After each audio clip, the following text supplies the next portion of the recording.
Happy New Year to you, friend. It is a new year. It's a fresh start. That means we get to start thinking about all the new TV shows and movies we're going to get this year. Some big shows are returning. Exciting movies are coming out really soon. The group chat is here. Let's get into it.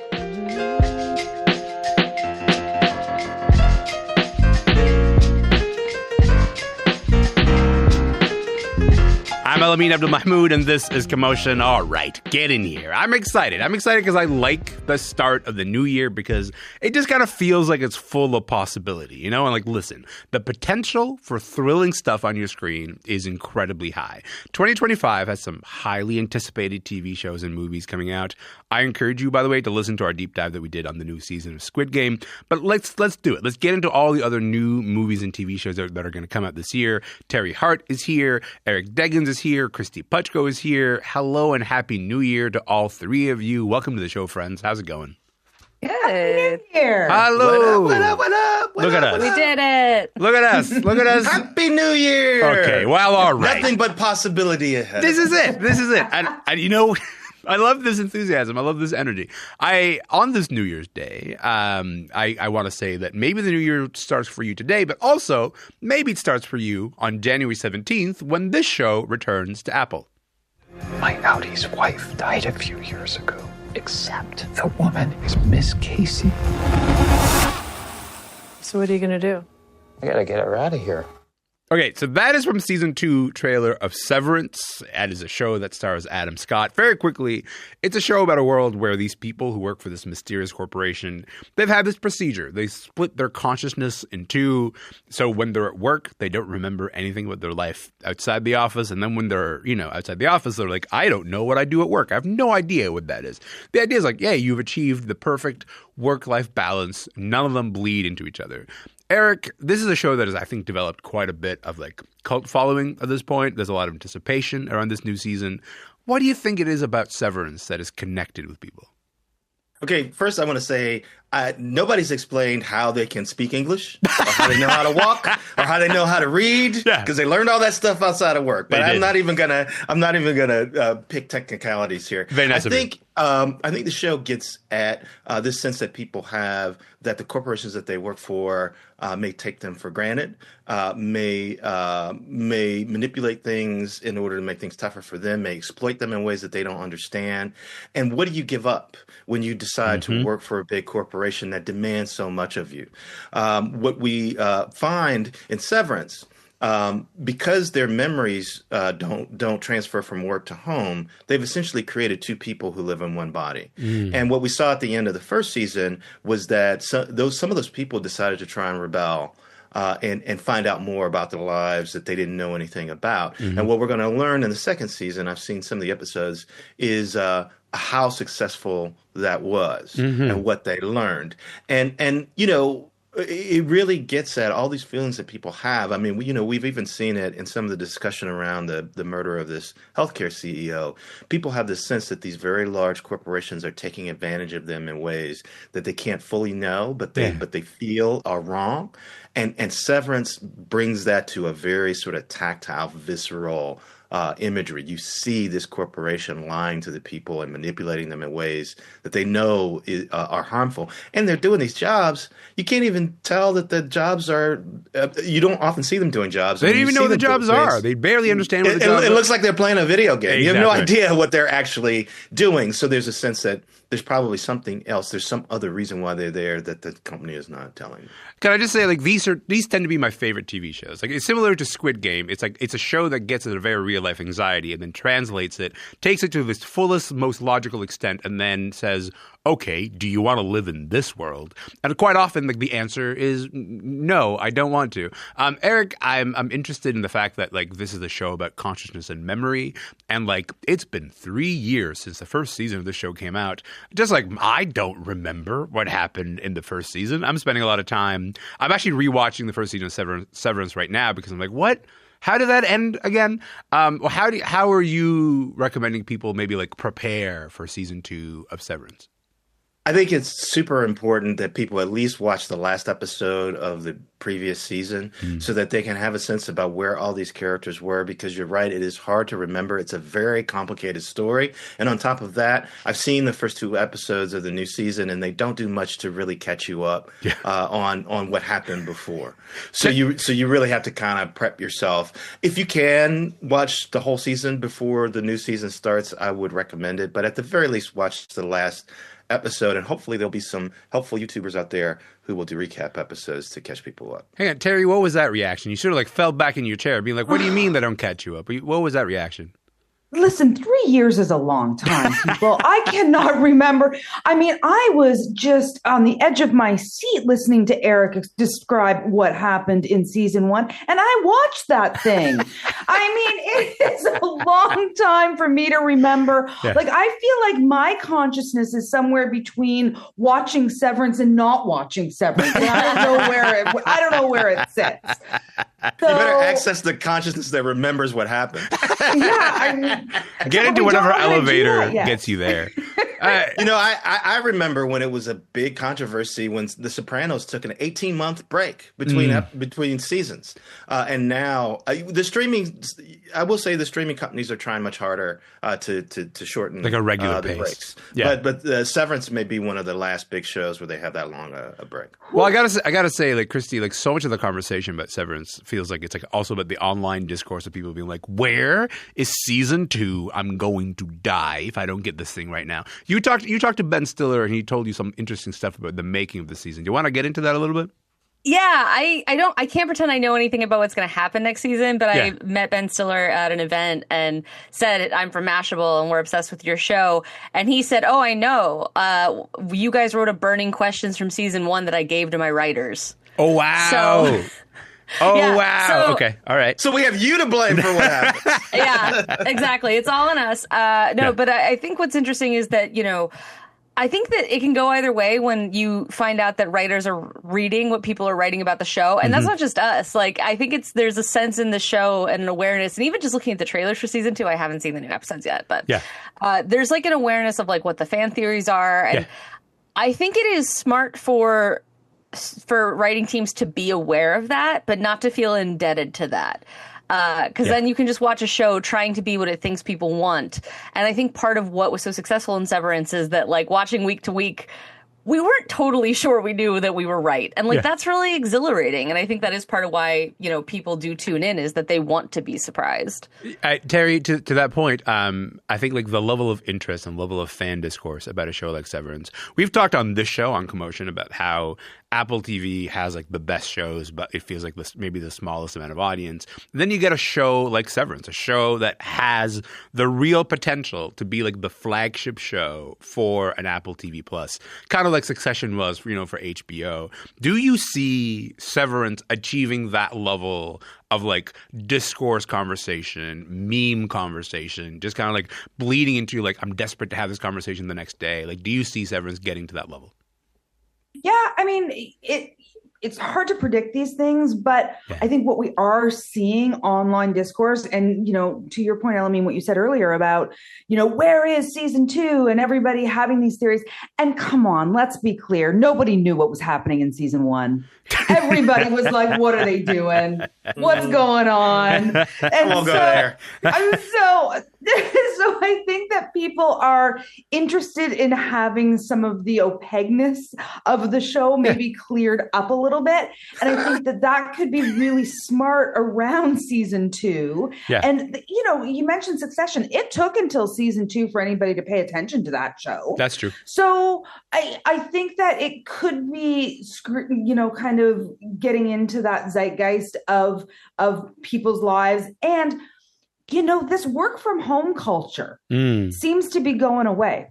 Companies seem to be wanting their people back at work. And, everybody's putting hard pants back on. So I think that Kristy's like, Kristy will not do it. I've started buying men's pants because men's pants play different. That's true. So just a little hot tip for ladies out there. Men's pants are better. I need to know everything about this, but I will send you links. I've learned something. Yeah, but hang on. I do think that this could kind of bleed into that cultural change as well, and that is when a show really reaches that fever pitch, right? Yeah. Like when it's hitting a culture at the same time. I'm just conscious of the fact that we're going to try to fit a lot into this very show, and we've talked so much about Severance. I'm like, oh no, we're not going to have time to talk about everything else I want to talk about. So because I think on this show we talk also a lot about like, you know, prestige TV and like the ways it encourages this level of like fandom and analysis.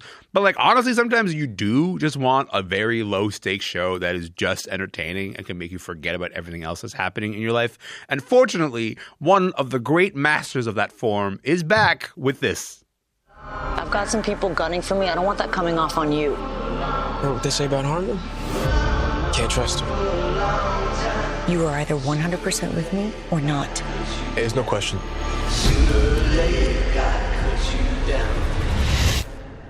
I'm 100% with you. That is a bit of the new show On Call, which debuts on Amazon Prime on January 9th. It's a cop show. It's created by Elliot Wolf, who happens to be the son of the show's executive producer, Dick Wolf. That is, of course, a name that you know because you get to see it because he's made Law and Order and Chicago Fire and FBI. Chung chung. Yeah, exactly. That noise. That noise is the Dick Wolf noise. Eric, I think by my estimate, Dick Wolf's company, you know, Wolf Entertainment has made, 55,000 procedurals at this point, roughly. I don't know if that's like give or take a couple.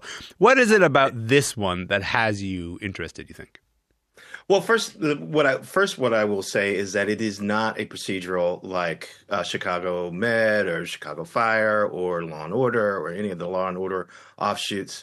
I don't know how involved Dick Wolf himself actually was with this show because it is very different. It is this visceral look at patrol people who work in Long Beach, California. They're not even LAPD, and there is a central story that takes up much of the episode. So it's not your typical procedural where you have a different story every episode, and it basically centers on this training officer who is feeling guilt because someone that she trained, gets killed in the line of duty, and then she has a new officer she has to train. She wants to try and find out who killed the person that she trained, and she also wants to train up this officer better than she did the one who was killed. And so there's a lot going on here. If you've seen the movie, the Jake Gyllenhaal movie, End of Watch, it's much closer to that kind of feel than it is anything like Law and Order or NCIS or any of those really formulaic police procedurals, which is why I think people who like quality TV might enjoy this a bit more. It's a little elevated. I gotta say though, Kristy, it's not like people have stopped enjoying Dick Wolf, productions. Like that continues to be the case. He's been making these cop shows and these procedurals for 40 years at this point. I've stopped enjoying it. I'll just put that on the table right there. Aside from Eric, I can't watch Law and Order anymore. I can't watch SVU anymore. They've become so formulaic. They're very hard to watch. But I think there's something comforting in that formula. Like, I think that there's something to that where, like, it's the same thing with true crime TV. That is honestly, a lot of it is structured the same way that Dick Wolf stuff is structured. And I think it's because it introduces a concept of a crime and something that scares us, often ripped from the headlines and all that kind of thing. And then it gives us these familiar characters that we trust in and asserts a confidence in authority that allows us to feel at the end that there is a sense of conclusion and a sense of safety. So even as twisted as these shows get, they reinforce a concept that you're going to be okay. So it's interesting to me that they're going to shake that up. Frankly, it's more reflective of the times and I think the general perspective. But I'm curious how much they can really shake that up when, like, the bread and butter of Dick Wolf is, crime, figuring it out, solved. But I gotta say, this show is not that. But that's what I'm saying. Is like, Terry, like, this is different in many different respects. For example, this is the first half-hour show made by Dick Wolf Productions. It is the first show that is like specifically premiering on a streamer. These things sort of like you get the sense that it's being received by a different audience, trying to play in a different arena. What do you make of that distinction? The idea that someone who has maybe given us a lot of what we're very familiar with, what is very formulaic about television, trying to branch out and do a slightly different thing here. What do you make of that move towards a different arena? I mean, I think we are still squarely in our nostalgia era. So I think just the name Dick Wolf is going to fill people with a certain amount of, to Kristy's point, comfort of what I'm about to watch here. I haven't seen this show. And so I was definitely reading about it. I was thinking that that's what it's going to give me, like fill that nostalgia. And what I find interesting is that it is on a streamer. And I think that to me is what is worth talking about here, that this is seeming much more conventional television for a streamer than we're used to seeing. We're used to talking about premium television, golden age of television on streamers. And I think as people are shifting how they're spending their money on their entertainment in their homes, they're no longer having cable, they're going OTT across the board, that maybe we're going to see more conventional television like maybe this on streamers. And I would say the Sticky fits into that too. The Sticky feels way more conventional television. Maple Leaf. That's Maple Syrup Heist show. Yeah.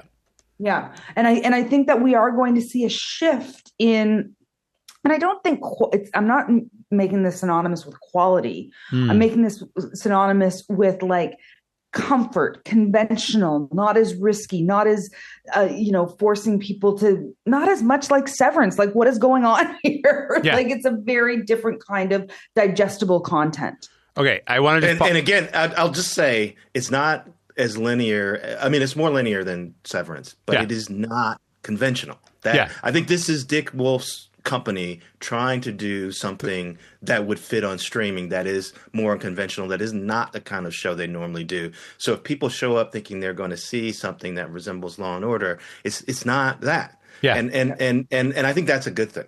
Okay, let's hop in the time warp for a real moment. And right now we are going to go to outer space a couple of 100 years into the future.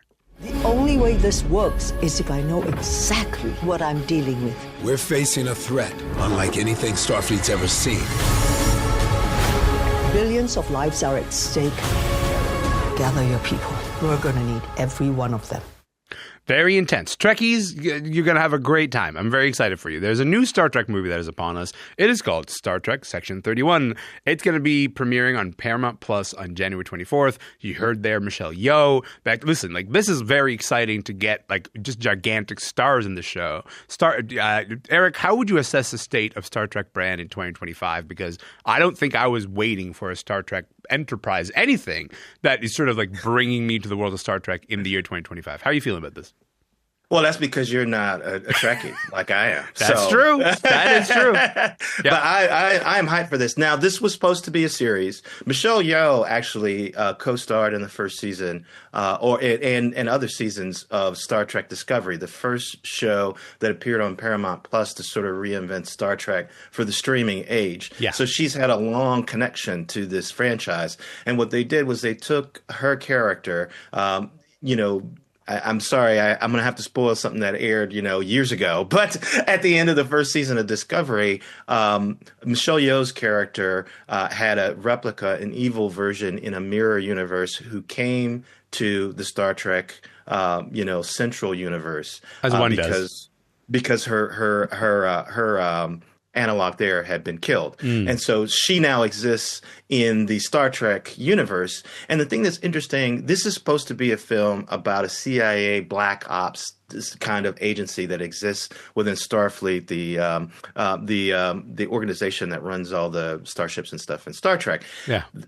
Gene Roddenberry, the guy who created Star Trek, always had this idea that during the time that Star Trek takes place, it would be during a utopia where there was no greed, there was no money, all of these, there was no racism, all of these things that have kind of beset humans have been conquered.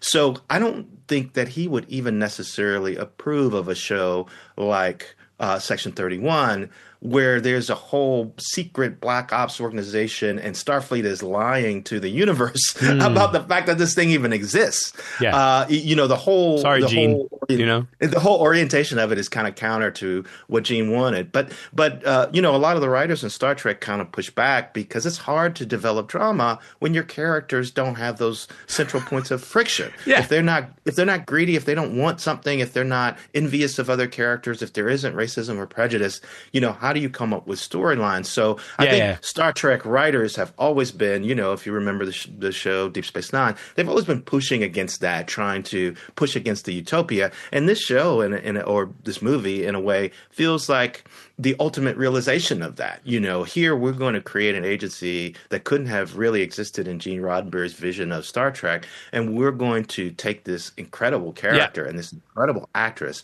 who is now too big a star to do a TV series around, which they had originally planned, and build a movie. We'll make it a movie, yeah. And if it's successful, hopefully they'll do more of them. I love to see Star Trek reinvented. I think they've done a great job of reinventing Trek for the streaming age, and I'm really excited to see what this movie might be. First of all, I just want to note that Eric said this Michelle Yeoh series happened way back, and I'm like, that was 2018, man. That was 4 minutes ago, it feels like. But I guess you're right. It's 2025. It has in fact been 7 years or so. Kristy, I was going to say 2018 is 6 years from now. Kristy, why are you excited about this show? I'll admit I've been aware of Star Trek my entire life because it was just kind of always on perennially, reruns and things. Yeah. But I didn't get into it until Lower Decks, which Paramount Plus, very clever. I started getting Paramount Plus because they had Drag Race, and then they kept just adding shows. They're like, what about Evil? What about Lower Decks?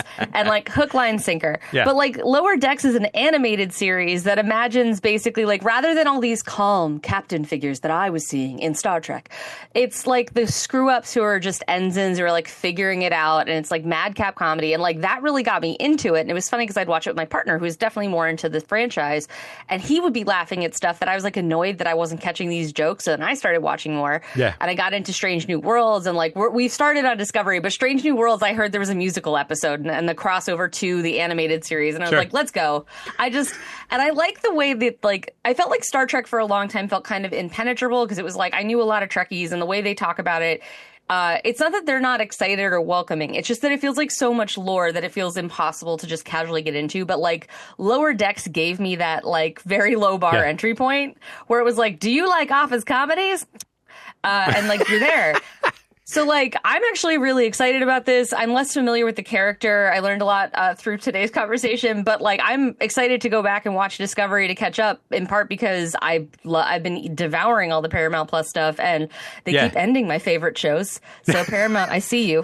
Can I just say, the parallel that you just said, the idea of not feeling particularly accessible lore, that's how Teri and I feel about Star Trek. But also, Teri and I are Swifties, and we get it. People outside of the Taylor Swift fandom are the lore is too big. We're not going to get into this thing. So I work with someone who's very into Taylor Swift and astrology, and to me, it's the same level of I'm she says stuff, and I'm okay, yeah, sure, and that's a real thing. I'm gonna have to TikTok Google that later. I don't know what you're talking about. Okay, well, that's always the challenge of a Trek series, a new Trek series, is how do you present it in a way that people can kind of onboard, but also satisfy the longtime fans. And what I will say, I haven't seen this, but I think this might be an entry point like Lower Decks, where these are characters that Trekkies haven't seen really before, except for Michelle Yeoh's character. It's going to be a whole new universe. We don't know much about this shadowy agency, even though it exists. I think, with first surfaced in Deep Space Nine.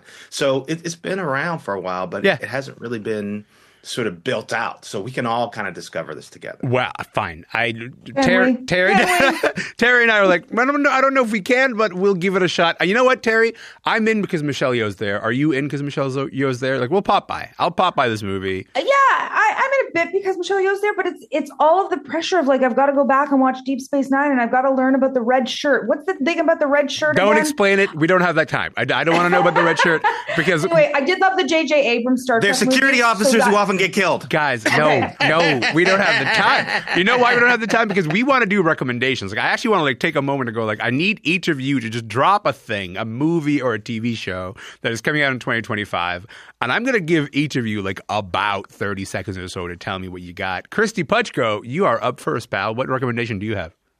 Presence. It is a Steven Soderbergh, David Koepp ghost story. I saw it. It's one of my favorite movies that I saw in 2024, but it's coming out in 2025, guys. So you're lucky. It's coming out in a couple of weeks. It is a ghost story told from the perspective of the ghost. And I don't mean like, oh, you get to hear the ghost talk, you hear the ghost perspective. No, it's not the others. Spoilers for a movie that's 20 years old. It's shot from the ghost's perspective, and the ghost does not talk. And so you are just like moving through the house with this character and trying to figure out who they are. Okay. And it like wrecked me. Like, it's so scary, it's so upsetting, it's so twisty. David Koepp and Steven Soderbergh have made several movies together. 2 are coming out this year. If they did Kimmy, like, check it out and revisit Stir of Echoes, because it's another David Koepp ghost movie. I'm on board with that, but it sounds like Kristy did not believe me when I said literally 30 seconds. Teri, will you please believe me when I say literally 30 seconds? What recommendation do you have? I'm first in line for the new Ryan Coogler starring Michael B. Jordan and Haley Steinfeld called Sinners. Let's go. It looks like it's going to be right up my alley. Wow. Oh, and New White Lotus. Please, please, please. Get into my veins. I like that you did 2 recommendations in 20 seconds. She was like, Kristy, this is how it's done. Eric Deggans, my good man, last word to you. What recommendation do you have? They call it Late Night with Jason Kelsey, a late night show created by ESPN. It may reinvent late night TV, which desperately needs it. And why not do it with a superstar who everyone seems to love? But the last time an athlete hosted a late night show, it was the Magic Hour with Magic Johnson. Okay. So I don't know. He's got a lot of history to overcome there. That is a perfect place to leave it. I appreciate your recommendations and your thoughts and your presence and your laughter and no red shirt explanations. This has been wonderful. Kristy Puchko, Eric Deggans, Teri Hart, you guys are the best. Thanks for your time.